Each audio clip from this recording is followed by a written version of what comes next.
안녕하세요. 김다니엘입니다. 전에 어떤 간증을 보니까 생명책에 이름이 지워져서 한자만 남았다거나 흐려져 있다거나 지워지고 없더라는 그런 간증을 제가 흥미롭게 들은 적이 있습니다. 코미디언처럼 설교를 웃기게 재미나게 하는 그 목사님은 이름 세 자중에 마지막 자인 동자만 남았다라는 그런 간증도 거기에 있었습니다. 정말 이렇게 천국에 있는 생명책의 이름이 흐려져서 그렇게 지워질 수도 있는 걸까요? 여기서 한 번 구원은 영원함이 결코 구원은 상실되는 것이 아니라고 주장하는 그런 목회자들은요 아마 펄쩍 뛰고 난리가 날 겁니다. 그런데요 성경에 분명히 여기에 대해서 근거가 있다는 겁니다. 계시록 3장 5절에 보면요 일곱 교회 4대 교회 쓴 편지에 분명히 그렇게 기록되어 있거든요. 생명책에서 그 이름이 흐려졌어요. 지워져 버릴 수도 있다고 분명히 거기에 기록되어 있다는 겁니다. 제가 봉독해 드리겠습니다. 이기는 자는 이와 같이 흰옷을 입을 것이요 내가 그 이름을 생명책에서 반드시 흐리지 아니하고 그 이름을 내 아버지 앞과 천사들 앞에서 시인하리라. 이렇게 예수님께서 직접 하신 이 말씀에 보면 분명히 성경책에 보면요 이런 근거가 있다는 겁니다. 죄를 범하게 되면요 그 생명책의 이름이 흐려지다가 어느 선을 지나게 되면은 이렇게 지워진다는 것을 우리는 알아야겠습니다. 구약에도 보면은 그 출애굽기 32장 33절에 보면은요 여호와 하나님이 범죄를 하면은 생명책에서 그 이름을 지워버리시겠다고 직접 그렇게 말씀하신 적도 있다는 것을 우리가 알아야겠습니다. 여호와께서 모세에게 이르시되 누구든지 내게 범죄하면 그는 내가 내 책에서 지워버리리라. 그렇게 기록되어 있다는 겁니다. 그리고 신약 전체에 보면요 구원을 상실할 수도 있다는 그런 암시하는 그런 본문이 자그마치 80여 회 이상이나 있다는 것을 우리가 잊지 말아야겠습니다. 그렇게 성경은요 우리에게 경고하고 있음을 명심해야겠습니다. 구원 상실의 경고를 그렇게 하고 있다는 겁니다. 보통 사람들이 그 믿음이냐 행위냐 아니면 구원이 결코 상실될 수 있느냐 없느냐 그런 것은 논쟁을 많이 하지 않습니까? 그런데 구원은 결코 상실될 수 없다고 그렇게 한 번 구원은 영원하다고 주장하는 사람들은요 그렇게 주장하는 목회자들은요 사도 바울의 서신을 보통 참고해서 그렇게 주장을 하거든요. 그 사람들은요 야고보서 행함을 강조하고는 그 야고보서는요 쓰레기통 일징암치 그렇게 버려버립니다. 왜냐하면 야고보서 전체가 행함을 강조하고 있거든요. 행함 없는 믿음은 죽은 것이라고 그렇게 강조하는 것이 야고보서지 않습니까? 그러다 보니까 야고보서를 그 사람들은 폄훼하고요. 에서 신학적인 가치라든가 그런 것을 신학적인 견해까지 연구를 해서 야고보서는 유대인 관점에서 그렇게 행함을 강조했다라고 그렇게 행함을 그렇게 희석시키고 그렇게 폄훼하고 있다는 겁니다. 그런데 유명 신학자들조차도요. 사도 바울이 그렇게 믿음만 강조하고 행위는 등한히 하고 있지 않다고 주장했다고 우리가 알아야 된다는 겁니다. 신학자들조차도 그렇게 주장을 하고 있는 겁니다. 사도 바울도요 결코 믿음만 강조하고 행위는 강조하지 않은 게 아니라는 겁니다. 그러니까 행위를 등한히 하고 있지 않다는 겁니다. 그렇게 유명 신학자들도 그렇게 주장하고 있다는 것을 우리가 알아야겠습니다. 그러니까 사도 바울조차도 사실은 결코 한 번 구원은 영원하다는 그런 주장을 결코 한 적이 없습니다. 그런데 해석의 오류 아니면은요, 자신의 편의 위주로 그렇게 해석을 특정 한 구절을 그렇게 정치의 맥락이나 아니면 성경 전반에 나온 그런 사상과 다르게 그렇게 해석을 해서 그렇게 주장을 하고 있다는 겁니다. 예를 든다면요, 한 번 구원은 영원하며 결코 구원은 상실될 수 없다는 그런 프레임을 설정하고요. 여기에 맞는 성경 구절을 여러 개 대입시켜서 그렇게 주장을 하게 되면요, 그런 주장이 나올 수도 있는 겁니다. 구원파의 구원론과 사실 이런 비슷한 이런 구원론요 현재 한국교회 상당히 많이 팽배해 있습니다. 그러다 보니까 정작 구원파는 그들도 이단이라고 그렇게 얘기를 합니다. 그리고 공격하면서 펄쩍 뜁니다. 자신이 구원파의 구원론과 닮았다면 펄쩍 뛰고 난리 납니다. 그런데 실제요 자신의 본인의 구원론이요 그거가 별로 다르지 않다고 주장하는 사람들의 의견을요 그 사람들은요 명심할 수 있어야 된다는 겁니다. 그리고 성경은요 전체적인 그런 맥락에서 보아야 되거든요. 그런 야고보서라든가 아니면 히브리서 같은데 나온 그런 경고 같은 것을 우리가 잊지 말아야 된다는 겁니다. 그렇게 편벽되게 그렇게 잘못 해석하다 보면요 그렇게 잘못된 그런 값싼 구원론에 젖어들 수밖에 없고요. 또 그런 값싼 구원론을 잘못된 구원론을 전하는 목회자들의 메시지를 듣다 보면요 믿음으로 구원을 받지만은 행함도 자연히 따라야 된다 그렇게 해야 된다고 그렇게 가르치거나 아니면 그렇게 행하고 있는 성도들을 보고는요 행위 구원한 자라고 오히려 그렇게 비판하고 공격을 할 수도 있다는 겁니다. 정말 슬픈 일이 아닐 수 없습니다.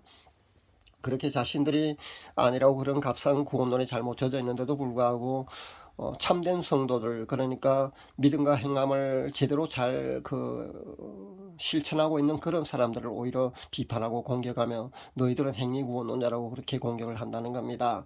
이들의 구원론이요 분명히 잘못되었습니다. 여러분이 그걸 잘못 알고 있으면 절대 안 됩니다. 이들은요 구원받은 성도라면 반드시 우리가 시키지 않아도 사실 그 말씀에 대한 순종을 하지 않습니까? 그러니까 행함을 하고 있습니다. 이것은 누가 강조하고 시켜서 하는 것이 아닙니다. 구원받은 성도라면요 성령께서 내주하시는 그런 분이라면, 성령의 인도하심을 받는 사람이라면요 구원받는 성도라면, 믿음으로 구원받는 것을 알고 거듭난 사람은요 성경에 기록된 그 말씀에 반드시 순종이 뒤따릅니다. 그러니까 행함이 뒤따른다는 겁니다.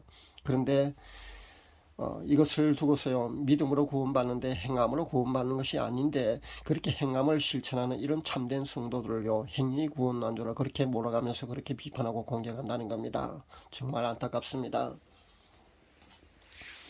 제가 카카오 스토리에서 그렇게 행위 구원난을 어쩌니 하면서요 한 번 구원은 영원하다면서 결코 구원은 상실되지 않는다고 그렇게 가르치는 목사를 한 사람 보았거든요. 제이 목사라고요. 그 제이 목사가 그렇게 전하고 있더군요. 그 사람들은 자기 구원론이 절대고요 다른 사람들은 모두가 이단이라고 이렇게 가르치더군요. 이런 구원론은요 이 사람이 정통 목사라고 하더라도요 이런 잘못된 구원론에 빠져 있으면요 여러분이 천국 갈 수가 없는 겁니다. 유튜브에서는 이런 주장을 하는 사람들이 또 상당히 또 많더군요. 유튜브 시장이 아마 많이 넓어서 아마 그런 주장을 하는 사람이 많은가 봅니다. 실은요, 정통교단의 목사들 중에서도 이런 잘못된 구원을 전하는 사람이 상당히 많거든요. 그러다 보니까 거기에 교육을 받은 크리스찬들이요, 상당히 또 많이 잘못된 구원론에 젖어 있다는 겁니다. 정통교단 소속의 목사가 이렇게 전한다고 해도요, 여러분이 구원론이 잘못됐다면요. 그 교회에서 반드시 나올 수 있기를 바랍니다. 왜냐하면 그렇게 안일하게요. 그런 잘못된 구원파적인 그런 구원론이 여러분이 젖어 있다면요. 그렇게 신앙생활을 하면요. 여러분 천국 가지 못합니다. 그리고요. 그렇게 잘못 가르치고 전하는 그 목회자는요. 그렇게 그 영혼이 지옥에 간다면요. 그 핏값을 잘못 가르친 그 목회자가 대신해서 그 핏값을 하나님이 찾으신다는 것을 잊지 말아야 될 줄 압니다. 바울이 분명히 고린도전서 10장 12절에서요. 하나님이 그리스도를 통해서 우리와의 관계에서요. 칭의, 그러니까 믿음으로 구원받는다는 겁니다. 여기 칭의, 즉 그것을 회복시켜 놓았다고 그렇게 가르칩니다. 그런데 종말에 그 구원이 완성될 때까지 우리가 이 관계에 서 있어야 된다고 그렇게 강조를 합니다. 그렇지 않으면요. 자꾸 곁길로 가면요. 구원의 은혜에서 탈락할 수도 있다고 그렇게 바울도 가르치고 있다는 것을 우리가 알아야겠습니다. 이것이 바로 성경의 가르침입니다. 구원의 은혜에서 탈락할 가능성을 바울서 신외에 가장 노골적으로 무시무시한 경고로 가르치고 있는 것이 바로 히브리서 6장 1절에서 10절이거든요.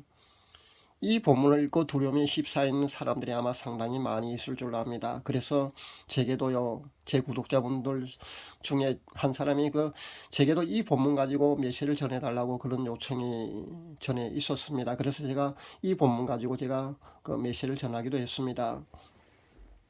그렇게 히브리서 저자는요, 두 가지를 똑같이 가르치고 있습니다. 그러니까 구원 상실의 경고도 하고요, 살살 달래기도 하고 있다는 겁니다. 그러니까 히브리서 저자는 하나님의 신실하심이 우리를 구원을 지켜주신다고 경고도 하면서요 그렇게 살살 달래고도 있다는 겁니다. 히브리서 2장에서 13장까지요 이것이 계속 반복되고 있거든요. 히브리서 2장 1절에 보면요 이렇게 나옵니다. 너희가 위대한 복음을 통해서 받은 구원을 저버려서 떠내려갈까봐 걱정이라는 그런 경고를 분명히 하고 있다는 겁니다. 그 다음에는요 우리를 변호하고 우리를 위해서 하늘에서 중보 기도를 하시는 대제사장이신 예수님을 하나님께서 세우셨노라고 우리를 또 이렇게 달래고 있다는 거죠. 이렇게 서로 교차한다는 겁니다. 이렇게 두 가지를 똑같이 다 가르쳐야 된다는 겁니다. 그러니까 이렇게 경고도 하고 달래고도 하는 것이 바로 히브리서거든요. 이렇게 탁월한 설교자는 양쪽을 다 가르쳐야 된다는 겁니다.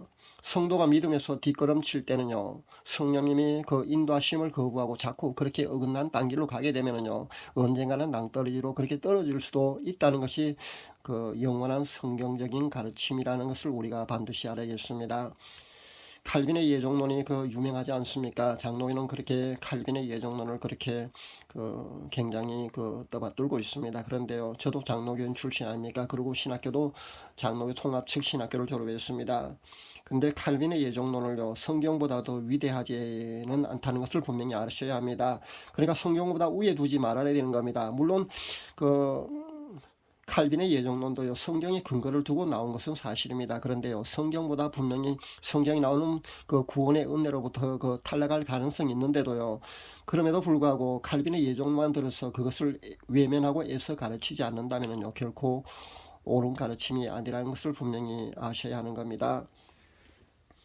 일부 잘못된 구원론에 빠졌어요. 지식적인 동의, 그러니까 지식적인 그런 동의만은 그런 믿음 가지고요, 구원함을 받고 결코 구원함을 상실하지 않는다고 만약에 잘못 알고 그렇게 신앙생활을 안일하게 해서는 안 된다는 점을 저는 분명히 밝힙니다.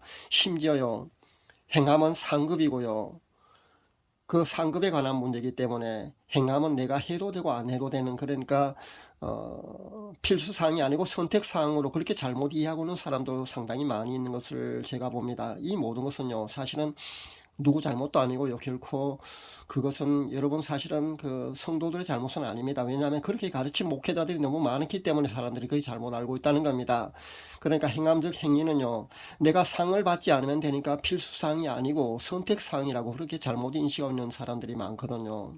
이 모든 것은 사실은 목회자들이 잘못 가르쳐서 나온 결과입니다. 그래서 목회자들이 잘못한 것이 맞습니다. 그리고 믿음이라고 말할 때 우리는 행함적 행위를 해서 구분하지 말아야 된다는 겁니다. 원어에도 보면 그게 믿음이라고 나오는 헬라어 단어가 바로 피스티스거든요. 이 피스티스는요, 믿음과 충성과 성실한 뜻이 모두 포함된 단어라는 겁니다. 그냥 우리가 믿음이라고 말할 때 영어로는 빌리브 아닙니까? 이것으로는 그 믿음과 충성과 성실한 이 모든 그 원래 원뜻, 그러니까 원어 단어가 되어 있는 이런 뜻을 우리가 가르치지 못하고 있다는 겁니다. 그러니까 이게 번역상의 어떤 병계라고 할 수가 있는데요, 잘못 번역될 수밖에 없었지만은 그렇게 우리가 번역 과정에서 이렇게 사탄은 교묘하게 이렇게 병계했다는 겁니다. 이런 누룩이 사실은 성경에 여러 군데가 있거든요. 이것을 우리는 조심해야 한다는 겁니다. 그러니까 믿음과 행함을 해서 여러분은 구분하지 말아야 되는 겁니다. 동전의 양면과 같다는 것으로 우리가 알아야겠습니다. 결코 성경은요, 한 번 구원은 영원하다고 그렇게 가르치지 않습니다. 착각하지 말아야 되는 겁니다. 이런 논쟁 자체를 저는 참 싫어합니다. 그러니까 한 번 구원은 영원하다면서 그렇게 결코 구원은 상실되지 않는다고 그렇게 주장하는 사람들 보면 정말 가슴이 아픕니다. 그래서 하도 이런 논쟁거리를 가지고 그 논쟁하며 서로가 네가 맞네 내가 맞네 이렇게 하는 것을 보고 마음이 아팠어요. 제가 오늘 이렇게 그 답답해서 이렇게 토로해 봅니다. 그 영적으로 보아도요, 한 번 구는 결코 상실되지 않고 영원한 것이 절대 아니라는 것을 여러분이 반드시 아셔야겠습니다. 저는 그것을 누구보다 더 잘 압니다. 그러니까 거듭남 체험이 있는 사람은요, 성령으로 거듭난 사람은요, 그것이 아니라는 것을 그냥 누가 시켜서가 아니라요, 자연적으로 안다는 겁니다. 영적으로 봐도요, 분명히 한 번 구원은 영원한 게 절대 아닙니다. 죄를 짓고요, 그 죄가 반복되고요, 어느 선을 넘으면요, 여러분이 생명책에 있는 그 이름이요, 희미해지고요, 지워질 수 있다는 것을 우리가 분명히 알아야겠습니다. 2019년 4월 어느 날에 본 것을 제가 소개해 드릴까 합니다. 제 감정을 소개하고 마치겠습니다.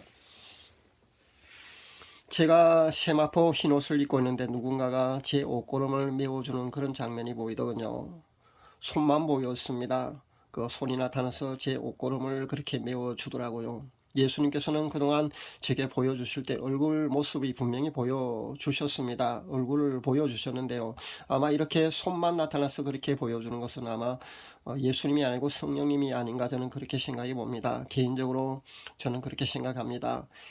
근데 제가 흰 신까지 그렇게 신고 있었습니다. 제가 그동안 이렇게 흰 두루마기를 입은 그 사람은요, 저를 포함해서 그동안 3명을 보았습니다. 저와 제 막내 고모님과 원래 백세로 생존해 계신 그 제 부친, 이렇게 3명을 보았습니다. 근데 부친과 함께 유일하게 그 생존해 계신 그 막내 고모님 옷은요, 빛나는 흰 옷이었습니다. 눈이 부실 정도로 아주 빛났습니다. 제가 눈이 비서서 부실 정도였다고 이만큼 빛나는 흰 옷을 입은 사람은 저는 본 적이 없거든요. 아마 막내 고모님은 아마 휴거되지 않을까 저는 생각해 봅니다. 휴거 대상자인 것 같습니다. 제 부친은요, 제가 소천으로 그렇게 한 두세 번 보았다고 제가 말씀드렸죠. 아마 올해쯤 아마 소천하지 않을까 생각해 봅니다. 아마 여름 정도 그쯤에 아마 소천하지 않을까 저는 생각하는데요. 아마 올해가 아니더라도 아마 휴거되지 못하고 제 부친은 개인적인 죽음으로 그렇게 천국에 가는 그런 분인 것 같습니다. 왜 작년 나팔절에도 휴건이 뭐 휴거가 발생한다고 많이 떠들었지 않습니까? 그때 제가 왜 휴거가 올해가 아니라고 제가 그렇게 자신만만하게 외쳤느냐면요. 바로 이런 것을 참고해서 본다면요. 제 부친이 분명히 소천하고 난 후에 휴거가 있다는 겁니다. 몇 년 뒤에 분명히 휴거가 있을 걸로 저는 그렇게 보았기 때문에 이런 것들을 종합해서 휴거가 그렇게 빠른 게 아니라고 제가 이렇게 자신있게 그렇게 전할 수 있었던 겁니다. 어쨌든 제 부친은요, 휴거 대상자가 아니고요, 개인적인 죽음을 통해서 그렇게 소천하실 분, 그런 대상자로 저는 보았다는 겁니다. 한 번 구원은 영원함에 결코 구원은 상실되지 않는다는 그런 프레임 속에서 우리는 이젠 벗어날 수 있어야겠습니다. 그렇게 안일하게 그렇게 여러분이 값싼 구원원에 여러분이 머물러 있다면요, 여러분은 휴거될 수가 없습니다. 성경에도 분명히요, 생명책에서 이름이 희미해지고 지워져 버릴 수도 있다는 것을 말하고 있다는 것을 우리가 잊지 말아야겠습니다. 우리 주님 곧 다시 오신다는 겁니다. 여러분의 혼인 예복은 준비되어 있습니까? 혼인 예복을 받은 신부들은요, 그 예복이 깨끗하게 세탁되어 있는지를 우리는 살피고 또 살펴야 됩니다. 전 이렇게 두루마기 옷고름을 누군가가 메어주기 몇 달 전에는요, 혼인 예복이 준비되었느니라는 그런 성령님의 세미한 음성을요, 직접 듣기도 했습니다.